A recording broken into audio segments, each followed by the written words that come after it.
মম মনয় উপবনে চলে ও বিষাদে আধার রাতে বিরোহিণী মম মনয় উপবনে চলে ও বিষাদে আধার রাতে বিরোহিণী রক্তে তারি নুপুর বাজে রি রি রি রি। রক্তে তারি নুপুর বাজে রি রি রি রি। মম মনয় উপবনে চলে ও বিচারে আধার রাতে বিরোহিণী দুরু দুরু করে হিয়া মেঘে ওঠে গরজিয়া দুরু দুরু করে হিয়া মেঘ ওঠে গরজিয়া ঝিল্লি জনকে ঝিনি ঝিনি ঝিল্লি ঝনকে ঝিনি ঝিনি মম মন উপবনে চলে ও বিচারে মন উপবনে ঝরে সারে ঝরে মম মন উপবনে ঝরে বাড়ি ধারা গগনে নাহি শশী তারা মম মনয় উপবনে ঝরে বাড়ি ধারা গগনে নাহি শশী তারা বিজলি চমকে মিলে আলো ক্ষণে ক্ষণে বিজলি চমকে মিলে আলো ক্ষণে ক্ষণে ক্ষণে ক্ষণে পথ ভোরে উদাসিনী ক্ষণে ক্ষণে পথ ভোরে উদাসিনী মম মন উপবনে চলে ও বিচারে আধার রাতে বিরোহিণী মম মন উপবনে। আজকে একটা বিশেষ প্রতিবেদনের কথা আপনাদের শোনাবো। এখন হয় কি, আমি এসব নিয়ে পড়াশোনা করি, খুব পড়াশোনা করি, যদিও চোখে একদম আস্তে আস্তে চোখটা মানে ছানি পড়ে একদম বন্ধ হয়ে আসছে, খুব কষ্টের সঙ্গে পড়তে হচ্ছে। বোধহয় দিন 10-15 মধ্যে ছানি কাটাতে যাবো, তখন আবার বন্ধ থাকবে। যাই হোক, এখন মনে এসেছে সেটা আমি লিখে আপনাদের জানাই আর কি, খুব বিশেষ প্রতিবেদন হিসেবে। দেখুন, কথাটিতে আছে, ঠাকুর শ্রীরামকৃষ্ণ বলছেন যে যখন বাবু বাগানে আসেন, তার আগে কী হয়, তার আগে বাগানের সমস্ত তাকিয়া আলগোলা খরা সেসব পাঠিয়ে দেওয়া হয়। তো ওগুলো যখন বাগানে আসতে শুরু করে, তখন আশেপাশের লোকেরা বা বাগানের লোকেরা বুঝতে পারে যে এবারে বাবু আসার সময় আছে, বাবু আসবে। মানে একটা গ্রাউন্ড ওয়ার্কের দরকার হয়, একটা গ্রাউন্ড ওয়ার্ক হওয়ার পরে তারপরে বাবু আসেন। তো শ্রীরামকৃষ্ণ আসবার আগে, অবতার শ্রীরামকৃষ্ণ আসবার আগে, যেমন চৈতন্যদেব আসবার আগে নিতাই, অদ্বৈত মহারাজ এরা সব এসেছিলেন, এসে ধ্যান ধারণা তপস্যা করে ভগবানকে ডাকছিলেন, তারপরে চৈতন্যদেব এলেন, জন্মালেন। তেমনিভাবে এখানে শ্রীরামকৃষ্ণ আসার আগে যে গ্রাউন্ড ওয়ার্কটা তৈরি করেছে কিন্তু ব্রাহ্ম সমাজ। ব্রাহ্ম সমাজ বহুদিন আগে থেকে, শ্রীরামকৃষ্ণের বহুদিন আগে থেকে ব্রাহ্ম সমাজ শুরু হয়েছে এবং ব্রাহ্ম সমাজের প্রচার শুরু হয়েছে। আচ্ছা, তখন কী হয়েছিল, এই যে বিদেশি বিশেষ করে খ্রিস্টান ধর্ম, মুসলিম ধর্ম, এইগুলো বিকৃতভাবে, সঠিক না, বিকৃতভাবে এসে সারা বিশ্বকে কলুষিত করছিল এবং ভারতবর্ষ তো ভীষণভাবে করছিল। মুসলিমরা করেছে 400 বছর, আরও 200 বছর ব্রিটিশরা করবে। তো এই যখন অবস্থা ধর্মজগতে, তখন শ্রীরামকৃষ্ণ এলেন, এসে আবার ওটাকে মানে জাগিয়ে দেওয়ার দায়িত্ব নেই। ঈশ্বর এসে অবতার ভগবান শ্রীরামকৃষ্ণ রূপে এলেন আর কি। তো গ্রাউন্ড ওয়ার্কটা কিন্তু ব্রাহ্ম সমাজ করেছিল। তো এবারে ব্রাহ্ম সমাজ থেকে পরবর্তীকালে দেখা যায় যে ব্রাহ্ম সমাজের যারা সদস্য ছিলেন, খুব শক্তিমান সদস্য, বিজয়কৃষ্ণ গোস্বামী, স্বামীজি, তারপরে দেবেন্দ্রনাথ ঠাকুর, এরা সব ব্রাহ্ম সমাজের খুব শক্তিমান সদস্য। আর কেশব সেন তো মূল ছিলেন একদম।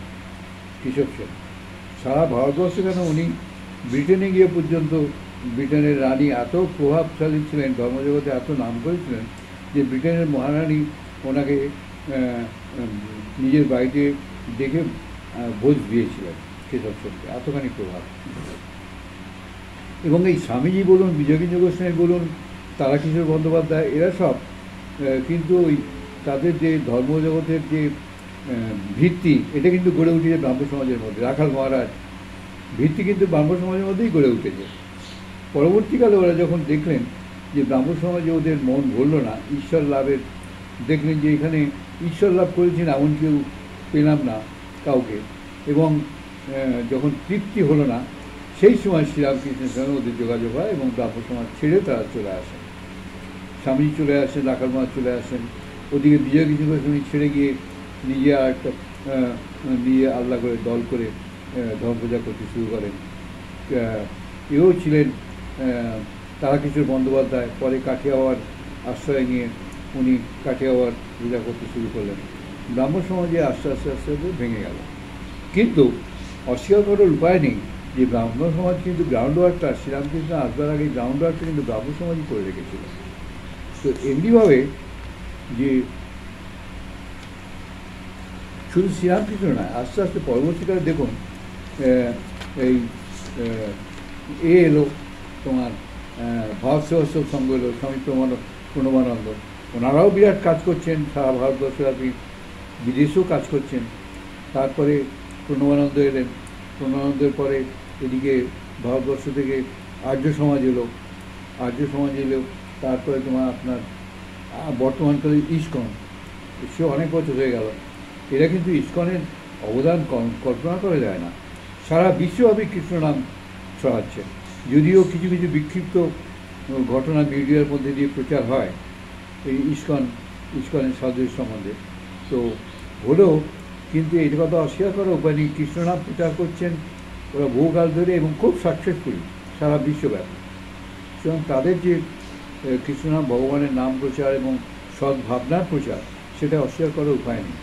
এবং এই প্রভাবের ক্ষেত্রে আমি একটা সত্যি কথা বলতে চাই যে এরম নয় যে ইস্কনের মধ্যেই কিছু বিচ্ছিন্ন ঘটনা ঘটে অধার্মিক, এটা রামকৃষ্ণ মিশনেও ভীষণভাবে ঘটে না তা না। আমি নিজের ব্যক্তিগত অভিজ্ঞতা বলছি, আমি 3 জন রামকৃষ্ণ মিশন থেকে ছেড়ে চলে এসছেন বা বহিষ্কার হয়েছেন, এরকম 3 জন সন্ন্যাসীর সঙ্গে আমি মিট করেছি।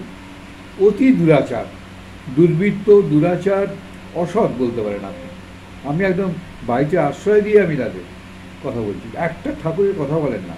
3 দিন একজন বাস করলেন আমার বাড়িতে এসে, সন্ন্যাসী দেখে আমি বাড়িতে রাখলাম, ঈশ্বরের কথা কোনো কথাই নেই, নোংরা কথা তার মুখ দিয়ে, আর খালি পয়সার ধান্দা, ভোগী, কী বলবো। তো এগুলো বিচ্ছিন্ন ঘটনা। এটি রামকৃষ্ণ মিশনের, এটা কি জানেন, বিরাট বড় রামকৃষ্ণ বাগান বা ইস্কনের বিরাট বড় বাগান, সেই বাগানের মধ্যে একটা দুটো কাঁটা গাছ যেরকম জন্মায়, ও জন্মাবে, প্রকৃতিতেও জন্মায়, জন্মেছে, ওগুলোর প্রভাব কিছু থাকে না। যারা মূল ধর্ম প্রচার করতে, তাই সেই প্রভাবে তারা চলতে থাকে। এখন আপনারা বলতে পারেন যে এই রামকৃষ্ণ মিশন তো প্রায় 150 বছর হয়ে গেল, কই আমরা তো এতটা সমাজের মধ্যে প্রভাব দেখতে পাচ্ছি না, বিশেষ করে পশ্চিমবঙ্গের মানুষরা দেখতে পাচ্ছি না। এবারে শুনুন, হিরোশিমা নাগাসাকিতে বোমা পড়েছিল, দুটো শহর মুহূর্তের মধ্যে ধ্বংস হয়ে গেছিল। এবারে আপনারা জানি না খবর রাখেন কি না, বর্তমানে বহু দেশ, তখন তো আমেরিকা শুধু আণবিক বোমা আবিষ্কার করেছিল, পারমাণবিক বোমা, কিন্তু বর্তমানে বহু দেশের হাতে পারমাণবিক বোমা রয়েছে। এবং আপনারা খবর নিশ্চয়ই রাখেন যে এই পরমাণু পরিমাণটা এতখানি হয়ে গেছে যে 4বার 5বার পর্যন্ত পৃথিবী ধ্বংস হয়ে যেতে পারে। সুতরাং কিন্তু এইগুলো যে কোনো কারণে ফাটানো হচ্ছে না, বোমাগুলো ফেলা হচ্ছে না। যতই যুদ্ধ লাগুক ইরান, ইরাক, ইসরায়েল, কিন্তু পরমাণু বোমা কেউ ছোঁড়েনি। কেননা ওর এফেক্টটা বুঝে, পরমাণু বোমা একবার ছোঁয়াছুঁই শুরু হয়ে গেলে কেউ থাকবে না সারা বিশ্বে, বুঝতে পারছি। একদম রিমোট জঙ্গলে, পাহাড়ে জঙ্গলে, অ্যামাজন বা সুন্দরবনের গভীর জঙ্গলে যারা থাকে তারা ছাড়া শহরের কোনো মানুষ থাকবে না, নিশ্চিন্ন হয়ে যাবে। সেটা বুঝে শুনেই সব ছুটতে ভয় পাচ্ছে বা ছুটছে না। তর পাচ্ছে পরমাণু বোমা আমাদের কাছে আছে, আমরা শুনবো, কিন্তু ছুটছে না। যাই হোক, এই পরমাণু বোমার প্রভাবও খুব একটা বেশি না। আপনাদের একটা খবর দিই, চেরনোবিল রাশিয়াতে একটা ওই ডিজাস্টার হয়েছিল, পরমাণু ডিজাস্টার। পরমাণু বোমা নিয়ে না, পরমাণু ওই ছিল বিদ্যুৎ কেন্দ্র, সেখানে ডিজাস্টার হয়েছিল। তো সেই চেরনোবিল পুরো শহরটা ওরা করলো যে এখন 500-600 কি 1000 বছর এখানে কোনো মানুষ বাস করতে পারবে না। কিন্তু উইদিন 20 ইয়ার্স দেখা গেল প্রকৃতির এত শক্তি যে 20 বছরের মধ্যে সেটা সুজলা সুফলা উর্বরা জায়গায় গিয়ে দাঁড়ালো। ওর আমি একটা ভিডিও বাজারে আছে, আমি ভিডিওটা দেখেছি, সেখানে মানে উর্বর জমি। এবং দেখা গেল কী করে জানতে পারলো, পশু পাখি গিয়ে সেখানে বাস করছে, নতুন করে জন্ম নিচ্ছে, মানে বহাল তো বেরোতে তার শহরে মানুষ নেই, ভয় পেয়েছে যে ওখানে এসব। যখন দেখলো পশু পাখিরা, তখন ওটাকে, আমি জানি না রাশিয়া কী করেছে শহরটাকে, ওটা হয়তো মানে কী সংরক্ষণ করে রেখেছে, সংরক্ষণ রাখার মতো। প্রকৃতির এতখানি শক্তি, সুতরাং অধর্মের শক্তি বিশেষ না, ওই রকম মতো ও বেশি দিন থাকবে না। তো এই পরমাণু বোমার মতন ধর্মজগতে বিভিন্ন বাহাই সম্প্রদায়, খ্রিস্টান সম্প্রদায়, এরা বহু কাজ করে চলেছে। মুসলিম ভালো সম্প্রদায়, তারাও বহু কাজ করে চলেছে। এই ভারতবর্ষ থেকে ইস্কন, আর্য সমাজ, তারপরে আপনার ওই ভারত সংঘ, এরাও কাজ করে চলেছে। সুতরাং যেদিন এরা ফাটবে না, সেটা হয়তো 50 বছর হতে পারে, আরও 100 বছর হতে পারে। একটা দেশ গঠন হতে গেলে যেমন ভাঙতেও সময় লাগে, গড়তেও তেমনি সময় লাগে। তো এরম নয়, ভাববেন না যে ভারতবর্ষ বা সারা পৃথিবী এখন রসতলে চলে গেল, রসতলে যাবে না। বিশ্বের ইতিহাস, পৃথিবীর ইতিহাস বলতে রসতলে কখনোই যাবে না। একটা সময় আসে, এক ভগবানের অদ্ভুত খেলা। এই সময়টা এসছে, এখন এই সময়তে এইরকম সব ডিজাস্টার হচ্ছে সারা পৃথিবীব্যাপী, শুধু এখানে না, সারা পৃথিবীব্যাপী ডিজাস্টার চলছে, বুঝতে পারছেন। বেশিরভাগ মানুষ দেখা যাচ্ছে অধার্মিক হয়ে গেছে। যেদিন এই ধর্মজগতের বোমা ফাটতে শুরু করবে, দেখবেন রাতারাতি সব।